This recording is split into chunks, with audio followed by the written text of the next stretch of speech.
നല്ല പഴുത്ത നേന്ത്രപ്പഴം ഉണ്ടെങ്കിൽ എളുപ്പത്തിൽ ഒരു അടിപൊളി ഈവനിങ് സ്നാക്ക് ഉണ്ടാക്കാം. ഇതിൽ ബേക്കിംഗ് പൗഡറോ ബേക്കിംഗ് സോഡയോ ഒന്നും ചേർക്കേണ്ട ആവശ്യമില്ല. ഉള്ളിലൊക്കെ നല്ല സോഫ്റ്റായിട്ട് പുറം ഭാഗം നല്ല മുരിഞ്ഞിരിക്കുന്ന ഒരു സ്നാക്കാണ്. 10 മിനിറ്റ് പോലും വേണ്ട ഉണ്ടാക്കിയെടുക്കാനായിട്ട്. അപ്പോൾ നമുക്കിത് എങ്ങനെയാണ് ഉണ്ടാക്കുന്നത് കാണാം. അപ്പോൾ ഞാൻ ഒരു നേന്ത്രപ്പഴം എടുത്തിട്ടുണ്ട്. അത്യാവശ്യം വലിയ നേന്ത്രപ്പഴമാണ്, നല്ല പഴുത്തിരിക്കുന്നതാണ്.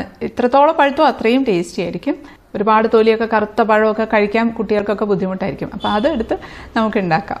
ചെറിയ കഷ്ണങ്ങളാക്കി ഒന്ന് മുറിച്ചിടാം. ഈ പഴം നമുക്ക് നന്നായിട്ടൊന്ന് ഉടച്ചു കൊടുക്കാം. കൈകൊണ്ട് ജസ്റ്റ് ഒന്ന് ഉടച്ചെടുക്കുകയും ചെയ്യാം കേട്ടോ. കാരണം നല്ല പഴുത്ത പഴമാണെങ്കിൽ നമ്മൾ ജസ്റ്റ് ഒന്ന് കൈകൊണ്ട് മുഷ്ടി ചുരുട്ടി ഒന്ന് ഇടിക്കുമ്പോഴത്തേക്കും എല്ലാം അങ്ങ് പേസ്റ്റ് പോലെ ആയി കിട്ടും. ഇതിലേക്ക് നമുക്ക് 2 ടേബിൾ സ്പൂൺ പത്തിരിപ്പൊടിയാണ് കേട്ടോ ചേർക്കുന്നത്. വറുത്ത പത്തിരിപ്പൊടിയാണ്. ഞാൻ അതിൻ്റെ കൂടെ ഒരു 3 ടേബിൾ സ്പൂൺ ഗോതമ്പ് പൊടി ചേർത്ത് കൊടുക്കാം. 1/4 ടീസ്പൂണിൻ്റെ പകുതി ഉപ്പ് ചേർത്തിട്ടുണ്ട്. ഇനി നമ്മൾ ചേർക്കുന്നത് പഞ്ചസാരയാണ്. 3 ടേബിൾ സ്പൂൺ പഞ്ചസാര ചേർക്കാം. ഇത് ഓർഗാനിക് ആണ് കേട്ടോ, അതുകൊണ്ടാണ് ഈ ഒരു കളറ്. ഇല്ലാന്നുണ്ടെങ്കിൽ നമ്മൾ ശർക്കര ആയാലും മതി. ശർക്കരയുടെ പൊടി ഉണ്ടെങ്കിൽ ചേർത്ത് കൊടുക്കാം. ഇല്ലെങ്കിൽ ശർക്കര ശകലം വെള്ളം മാത്രം ചേർത്ത് നല്ല ടൈറ്റായിട്ട് ഉരുക്കിയത് തണുപ്പിച്ച് ചേർത്ത് കൊടുക്കുകയും ചെയ്യാം. ഇതിലേക്ക് ഒരു 2.5 ടേബിൾ സ്പൂൺ ചിരകിയ തേങ്ങ ചേർക്കാം. ഇതിലേക്ക് ഏലക്ക പൊടി ഉണ്ടെങ്കിൽ അങ്ങനെ ചേർക്കാം. ഇല്ലെങ്കിൽ 2 ഏലക്ക കുറച്ച് പഞ്ചസാരയും കൂടെ ചേർത്ത് പൊടിച്ചങ്ങ് ചേർത്ത് കൊടുക്കാം. ഏലക്ക നന്നായിട്ട് പൊടിയാൻ ശ്രമിക്കണേ, അല്ലെങ്കിൽ കടിക്കാനായിട്ട് കിട്ടും.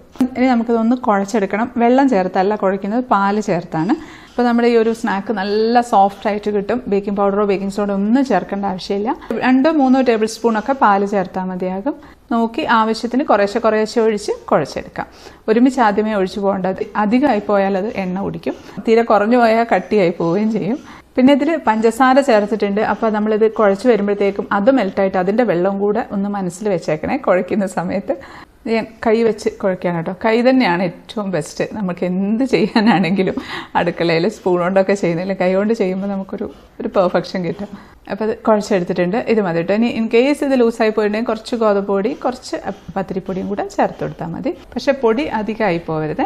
ഇനി ഇതാ നമ്മൾ ചീനച്ചട്ടിയിൽ വെളിച്ചെണ്ണ നന്നായിട്ട് ചൂടായി കിടക്കുകയാണ്. അതിലേക്ക് ഓരോ സ്പൂണായിട്ട് അങ്ങ് കോരിയിട്ട് കൊടുക്കാം.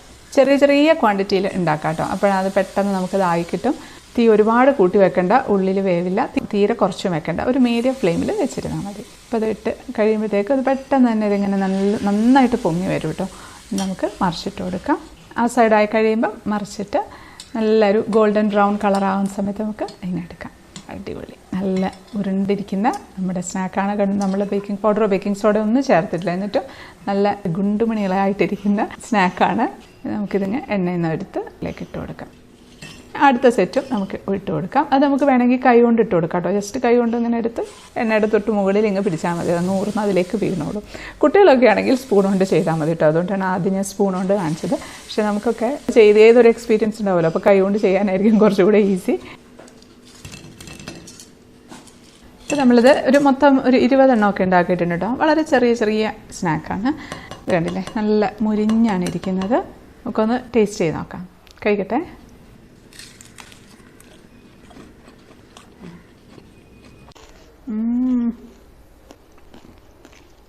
പുറംഭാഗമൊക്കെ നല്ല മുരിഞ്ഞിരിക്കുകയാണ്.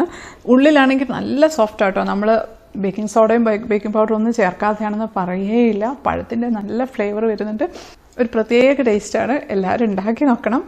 ഇത് പണ്ടത്തെ അമ്മമാരൊക്കെ നമ്മുടെ വീട്ടിലൊക്കെ ഉണ്ടാക്കി തരുന്ന ചെറിയ സാധാ നാടൻ പലഹാരമാണ്. അപ്പോൾ പഴമൊക്കെ കഴിക്കാൻ മടിയുള്ള കുട്ടികൾക്കൊക്കെ തീർച്ചയായിട്ടും ഇഷ്ടപ്പെടും. അപ്പോൾ ഉണ്ടാക്കി നോക്കി ഫീഡ്ബാക്ക് അറിയിക്കാൻ മറക്കല്ലേ. വീഡിയോ ഇഷ്ടപ്പെട്ടാൽ ലൈക്ക് ചെയ്യാനും കമൻറ്റ് ചെയ്യാനും ഷെയർ ചെയ്യാനും മറക്കല്ലേ. സബ്സ്ക്രൈബ് ചെയ്യാത്തവരൊന്ന് സബ്സ്ക്രൈബ് ചെയ്തേക്കണേ. പിന്നെ നമ്മുടെ ഫേസ്ബുക്ക് പേജ് ഒന്ന് ഫോളോ ചെയ്യാനും മറക്കല്ലേ. അടുത്തൊരു അടിപൊളി റെസിപ്പി ആയിട്ട് കാണാം. അതുവരേക്കും stay happy, stay positive. By.